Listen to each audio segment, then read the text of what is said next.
19C keperawatan. Di sini saya akan melakukan praktikum dengan tema pengambilan sputum. Apa arti dari sputum? Sputum adalah dahak atau sekret yang dikeluarkan melalui paru-paru, bronkus, dan trakea. Pada pengambilan sampel sputum dapat dilakukan dengan cara dibatukan, dengan tujuan untuk mengetahui apakah di dalam sputum pasien terdapat mikrobakterium tuberkulosa dan untuk menentukan diagnosa TB paru. Apabila pasien tersebut memang benar-benar terkena TB paru, maka yang harus dilakukan adalah dengan pemberian OAT. Apa OAT itu? OAT sendiri itu adalah obat antikulosis. Kemudian persiapan alat. Di sini ada handscoon 1 pasang. Kemudian di sini ada masker. Kemudian di sini ada pulpen permanen. Kemudian di sini ada 3 buah tempat pot sputum, ada air mineral, kemudian ada bengkok. Lalu di sini ada tisu. Gunakan apabila ada tetesan dahak pasien saat pengambilan sputum. Kemudian di sini ada form untuk mengantarkan pot sputum pasien menuju lab. Selanjutnya persiapan pasien.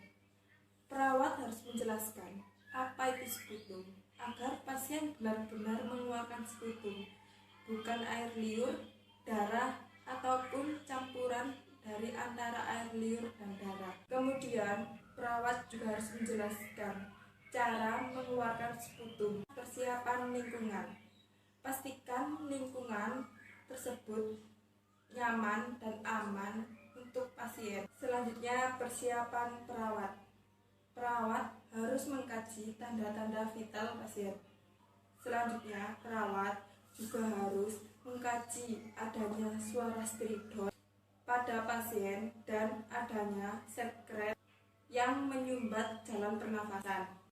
Selanjutnya, perawat harus melakukan cuci tangan terlebih dahulu, kemudian memakai handscoon dan masker. Cuci tangan.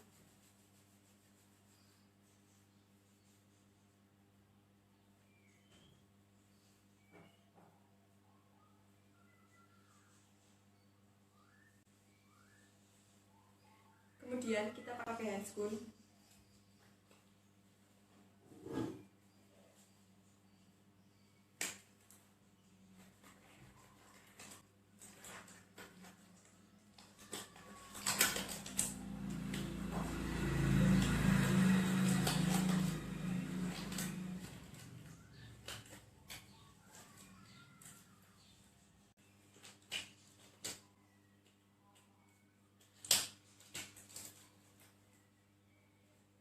Kemudian yang satunya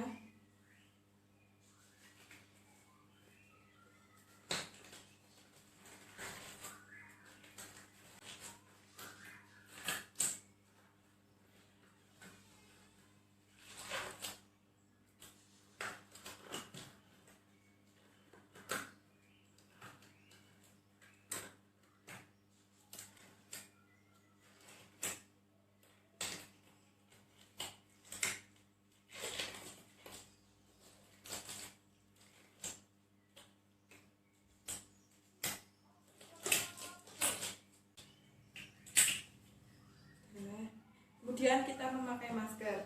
Untuk saat ini saya tidak memakai masker karena tidak melakukan kontak langsung dengan pasien agar suara saya bisa terdengar. Kemudian prosedur kerja. Perawat harus menyapa pasien dan memperkenalkan diri. Permisi Pak, selamat pagi. Begini Bapak, di sini saya akan memberikan informasi dan meminta persetujuan kepada Bapak untuk melakukan pemeriksaan pengambilan sputum. Apakah Bapak bersedia? Sebelum itu, arti dari sputum adalah dahak atau sekret yang dikeluarkan melalui paru-paru, bronkus, dan trakea dengan cara dibatukan. Lalu, dengan tujuan untuk mengetahui apakah di dalam sputum Bapak terdapat mikrobakterium tuberkulosa, nggih Pak. Gini ya Pak, di sini saya akan melakukan pengambilan sputum sebanyak 3 kali. Nah, yang pertama dilakukan saat ini di rumah sakit. Kemudian yang kedua dilakukan besok pagi. Bangun pagi-pagi, Bapak nggih bangun pagi tidak boleh merokok, minum ataupun makan dan gosok gigi. Itu nggih Pak. Kemudian yang ketiga ini, sebelum Bapak berangkat ke rumah sakit, Bapak harus mengeluarkan dahaknya dulu terlebih dahulu nggih Pak. Sebelum Bapak mengeluarkan sputum, Bapak dianjurkan untuk berkumur-kumur dulu nggih Pak, niki minumnya. Jika Bapak mempunyai gigi palsu, maka harus dilepas nggih Pak. Apabila Bapak sudah selesai berkumur, nanti silahkan ke ruangannya sudah disiapkan nggih Pak. Dan harus mendapatkan sinar matahari atau ruangan dengan ventilasi yang baik dan berada jauh dari orang-orang sekitar. Nanti sputum yang diambil adalah sputum yang batukan yang pertama nggih Pak. Mari Pak, saya ajari bagaimana cara batuk efektif. Yang pertama, tarik nafas yang dalam dan kuat, tahan selama 3 detik, kemudian keluarkan. Itu dilakukan di pernafasan dada nggih Pak. Kemudian buka penutup pot, lalu dekatkan pada mulut pasien. Bila sudah periksa sputum yang dibutuhkan, apakah yang dibutuhkan tersebut bukan air liur atau darah atau cairan lainnya. Apabila yang dibatukkan adalah air liur, maka pasien harus mengulang membatukkan sputum dengan volume yang sangat cukup.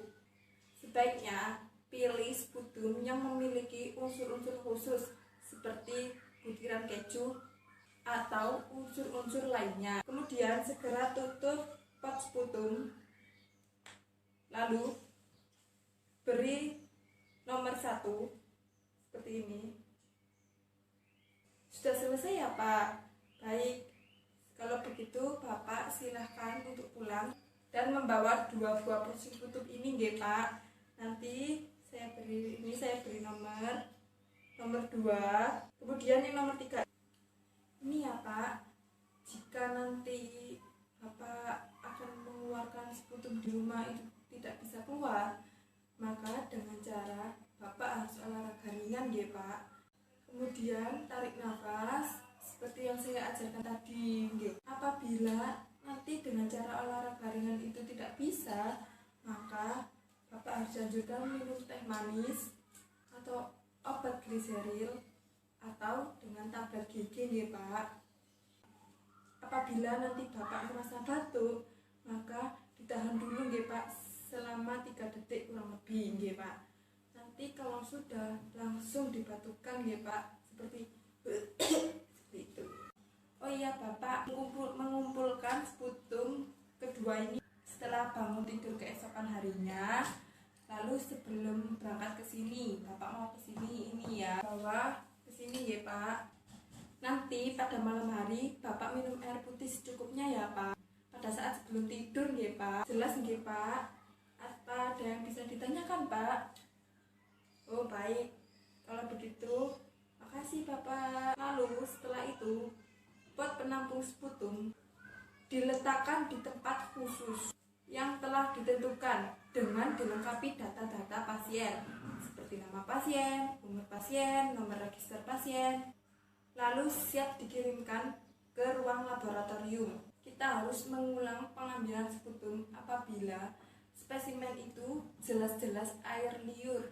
Pemeriksaan tetap dilakukan dengan mengambil bagian yang paling mukopurulen atau biasanya disebut kental kuning kehijauan, dan memberi catatan bahwa spesimen tidak memenuhi syarat atau air liur. Selanjutnya yaitu cara pengiriman sputum ke laboratorium. Pot sputum diberi label dengan menulis atau menempelkan label pada dinding pot sputum. Di sini ya, dengan dikasih nama pasien, umur pasien, lalu nomor register pasien, kemudian jenis kelamin pasien, jangan lupa, jenis spesimen, jenis tes yang diminta, dan tanggal pengambilan. Kemudian formulir ini dikumpulkan bersama dengan pot sputum yang sudah ada dahak pasien, dikirim ke laboratorium. Selama pengiriman, sputum disimpan dalam cool box. sebelum pot sputum ini dimasukkan ke dalam cool box, pastikan tutup pot sputum ini memang benar-benar rapat. Apabila tutup pot sputum ini tidak rapat, maka harus dikasih dengan plester agar cairan dahak yang ada di dalam pot sputum ini tidak keluar. Lalu kemudian masukkan pot sputum ke dalam cool box dan pastikan spesimen ini berdiri tegak, tidak terbalik seperti ini ataupun tidur seperti ini. Kemudian tutup kembali cool box tersebut. Selanjutnya kita lepas handscoon dan serta lepaskan masker.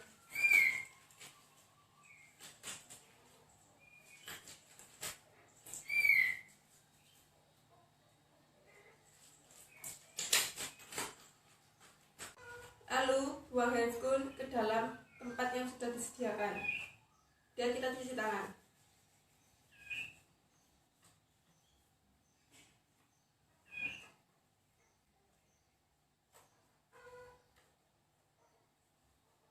Setelah itu selesai, lanjutkan dengan dokumentasi. Kemudian lakukan dokumentasi sebelum dan sesudah pengambilan sputum. Lalu waktu ketika prosedur dilakukan, kemudian kesulitan yang dihadapi, konsistensi, jumlah, warna, kemudian tanda tangan perawat pelaksana.